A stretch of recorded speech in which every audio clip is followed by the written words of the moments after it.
पहला प्रमुख फसल है चावल, ठीक है, और दूसरा प्रमुख फसल है गेहूं। भारत का दूसरा प्रमुख फसल क्या है? गेहूं। इसे रबी फसल भी कहते हैं। कौन फसल कहते हैं? रबी फसल। और इसको बुआई के समय में, जिस समय में गेहूं को लगाया जाता है, ये जो अभी जो मौसम देख रही है ना, तो खास करके जो नवंबर और दिसंबर का जो महीना होता है, ठीक है, अब चूंकि मौसम में परिवर्तन आते जा रहा है, दिसंबर और जनवरी अब हम लोग कहेंगे, तो यह जो महीना है ये गेहूं के बुआई का सीजन है। यानी कि जब ठंड का जो समय होता है उसमें गेहूं की बुआई की जाती है, ठीक है। तो गेहूं के बुआई के लिए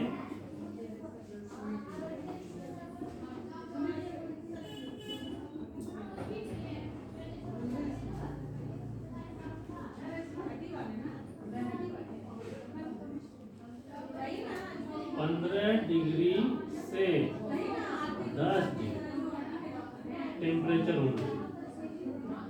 कितना टेम्परेचर होना चाहिए? 15 डिग्री से 10 डिग्री, ठीक है। तभी उसका जो ये है ना पौधा, वो अंकुरित होकर के निकलेगा। तो गेहूं के बुआई के लिए पहला क्या होना चाहिए? कितना डिग्री टेम्परेचर होना चाहिए? 15 से 10 डिग्री के बीच में टेम्परेचर होना चाहिए, ठीक है। ये आइडियल इसका कंडीशन है। दूसरा टेम्परेचर हो गया। खेती के लिए क्या क्या चाहिए? जलवायु, मिट्टी, उसके बाद जाकर के सिंचाई, ये सब चीज होना चाहिए, है ना। तो पहला क्या हो गया? उसका मौसम, टेम्परेचर कितना होना चाहिए? 15 से 10 डिग्री। दूसरा मिट्टी कैसी होनी चाहिए? कैसी मिट्टी अच्छी होती है इसके लिए? दोमट मिट्टी। दोमट मिट्टी जो है गेहूं के लिए सबसे अच्छी मिट्टी मानी जाती है। गेहूं उत्पादन के लिए सबसे अच्छी मिट्टी कौन सी मानी जाती है? दोमट मिट्टी। दोमट मिट्टी। तो दोमट मिट्टी कहाँ पर मिलेगा? किस क्षेत्र में मिलेगा दोमट मिट्टी?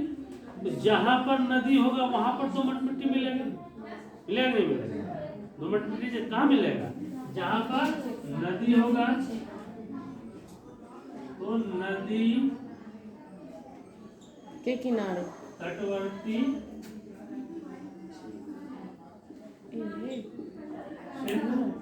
या नदी का मैदान, नदी का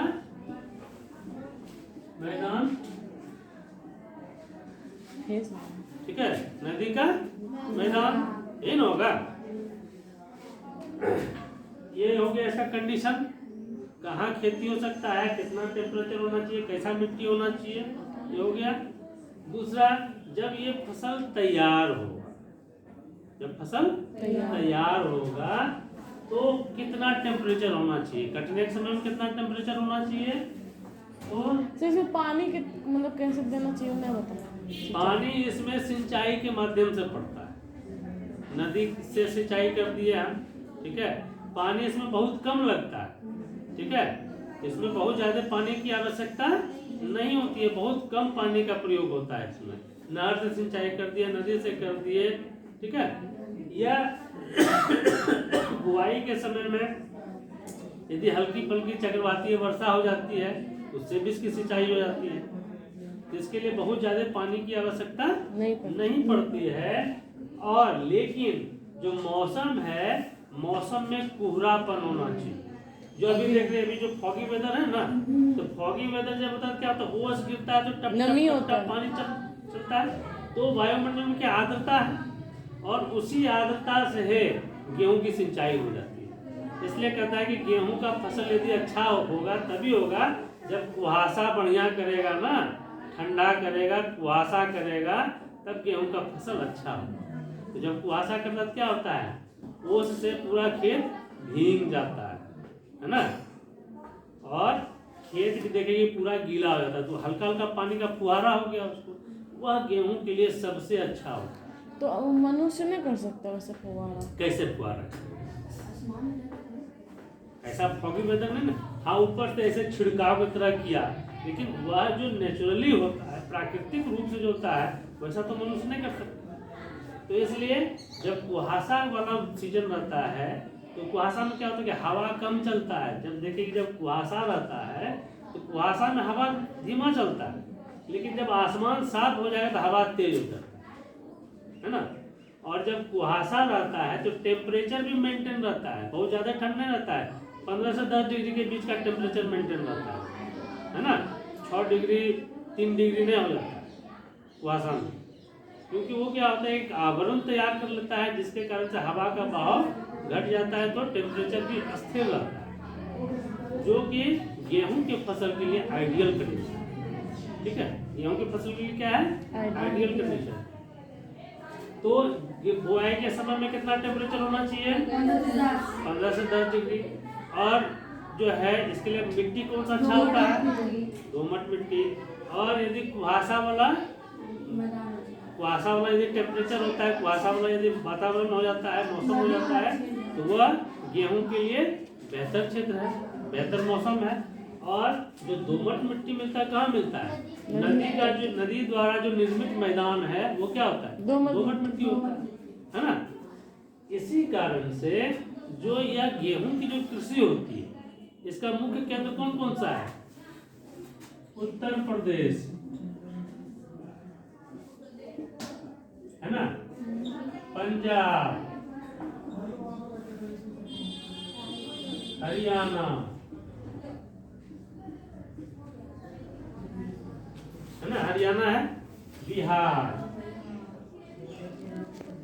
क्या है, सब प्रमुख क्षेत्र है। अब क्यों प्रमुख क्षेत्र है उत्तर प्रदेश, पंजाब, हरियाणा, बिहार? क्योंकि उत्तर प्रदेश में देखो गंगा का मैदान है, यमुना का मैदान है, गंगा और यमुना दोनों नदी है ना, उसका मैदान है, बहुत बड़ा मैदान है, तो वहाँ क्या दोमट मिट्टी मिलेगा। और उत्तरी गोलार्ध में, उत्तर भारत में है, तो टेम्परेचर भी जाड़े के मौसम में यहाँ क्या 15 से 10 डिग्री टेम्परेचर रहता है, आइडियल तो मिट्टी भी मिल गया, मौसम भी मिल गया। ठीक है, पंजाब में क्या है, जो सतलज नदी है उसका मैदान है, सतलज का मैदान है, वो क्या नदी मैदान है, तो वो भी क्या है, दोमट मिट्टी है वहाँ पर। प्लस उत्तर भारत में तो वहाँ भी टेम्परेचर इसी तरह का होता है, टेम्परेचर है।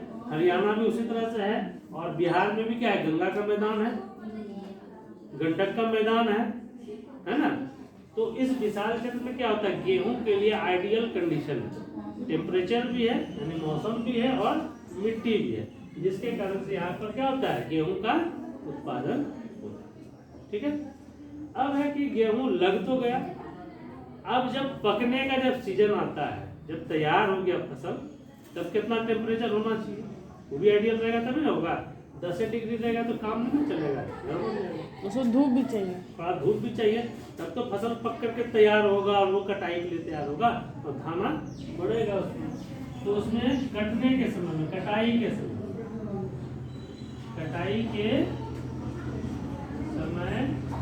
टेम्परेचर कितना होना चाहिए, 20 डिग्री से 25, कितना होना चाहिए, 20 से 25 डिग्री सेल्सियस।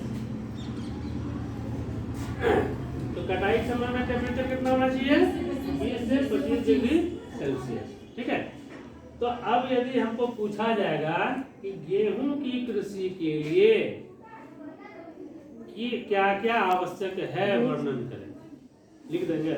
हाँ सही बात में लिखेंगे हम, यही जो 5 पॉइंट दिमाग में रखेंगे, इसी को बना के लिख देंगे। ठीक है, अब ऑब्जेक्टिव देखो कहाँ कैसे आएगा, क्वेश्चन पूछ दिया, गेहूं की कटाई के समय में तापमान क्या होना चाहिए, 20 से 25 डिग्री, हद गई ना। और गेहूं के बुआई के समय में तापमान कितनी होना चाहिए, 15 से 10।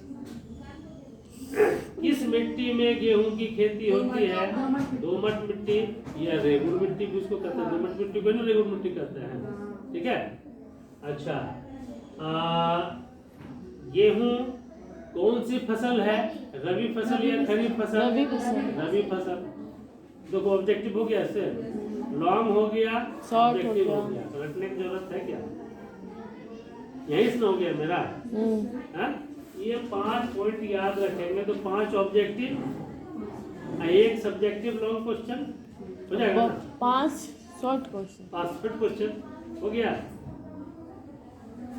कोई दिक्कत इसमें है ना, चलो।